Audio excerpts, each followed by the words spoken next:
Къде ти е достоинството? Облечете се мръсници такива, дори не сте тръпнали бърдатата. Толкова съжалявам аз. Това е. Какво има, Гречин? Искам да седнеш и да ме чуеш. Моля? Виждам, че си тръгнал на скъпа вечеря, да играеш покер или каквото там правиш. Но ще се върнеш и ще се разбереш с Луис. Това си е между мен и Луис. Не. Защото когато двамата започнете да се карате, това натоварва всички. А на мен ми писна. Значи ти е писнало? Да, писна ми. Не може да се държите като деца. А аз мислех да се пенсионирам. Ако си бях тръгнала, щеше да стане пълен хаос. Приключи ли? А вие ще се разберете ли? Това е двупосочна улица. И не съм единственият задник в стаята. В момента си единственият. Добре, казах каквото имах. Щях да внимавам, но понякога имаш нужда да те сложат на място, а Дона има планове за тази вечер.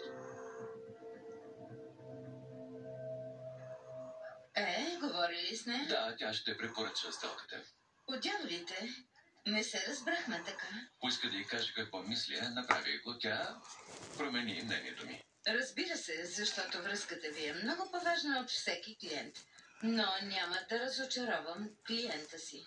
Не подкрепям Розали, защото ми е жена, а защото е добър адвокат. Не ми казвай, че вярваш, че Лонгтек ще фалират. Вярвам, че не знаеш дали лъжат. Затова искам да се боря. А ако загубиш?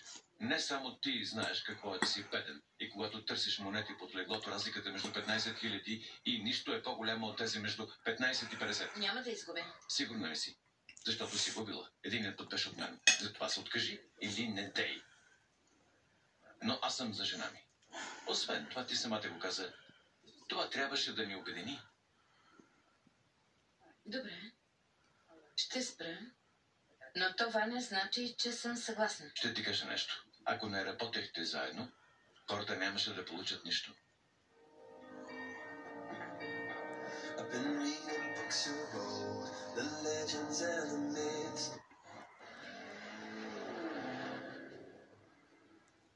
Какво ли е търсил тук? Не знам, доста е изолиран.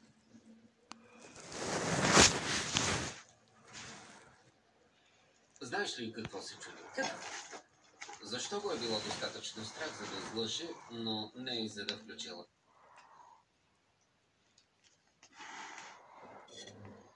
Бебето. Престани. Фордбърг, Луи Опенда и Юсуф Полсен.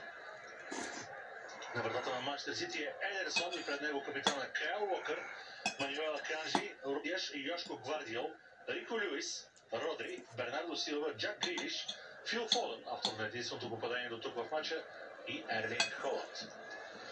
Рико Люис, много силно първо по време, сега подава към Кайл Уокър. Не стоя обаче там да владее топката.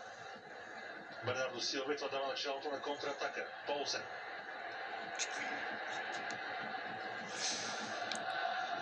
Клостерман успя да подаде по най-добрия начин. Джак Грилиш. Хубав пас сега към голмайстора Фоден. Грилиш обаче очакваше удобна топка на левия фланг. Неговият съотборен екип националния отбор на Англия не успя да подаде по най-добрия начин. Другия матч от групата Червена звезда води на Young Boys с 1-0.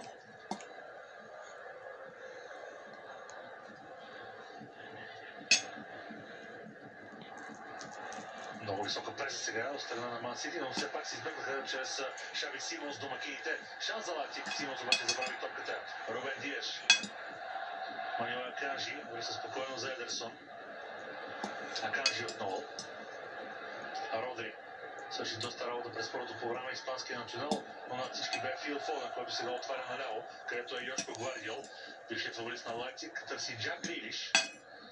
Грилиш за Гвардиол. Гвардиол задържа, много умело, сменя посоката спрямо Зайвалт и връща за Грилиш. Грилиш, лош пас. Пресечен Шлагер. Опенда.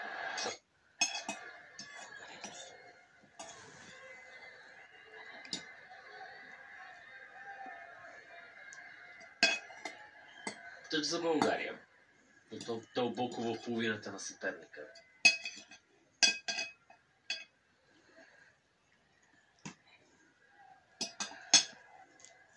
Предостави на Виктор Попов подновяването на играта.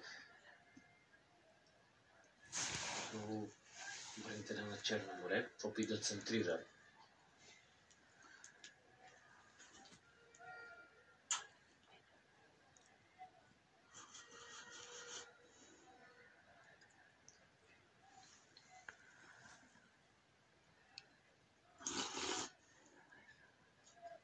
И срещу Сърбия и също Черна гора, връщайки се към последните мачове, които нашите национали изиграха в европейските квалификации. Сякаш си пролича до голяма степен липсата на опит.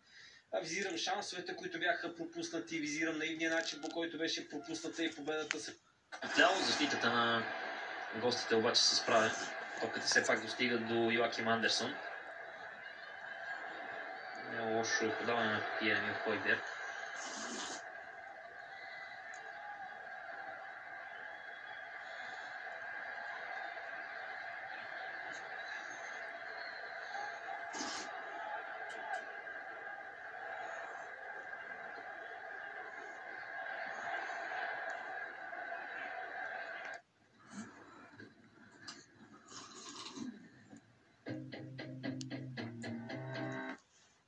Болгата Касани приветства Касани. Може би как това беше отправен поздрав към... Е голяма. Вкусен киндер шоколад с млечен пълнеж. Голямо удоволствие. Papá. Papá.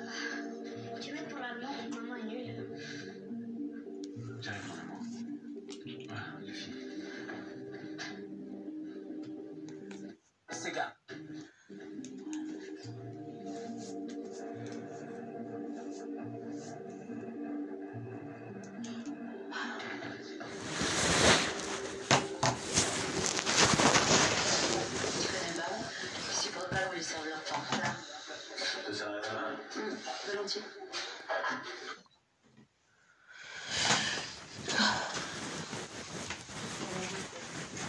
Моля?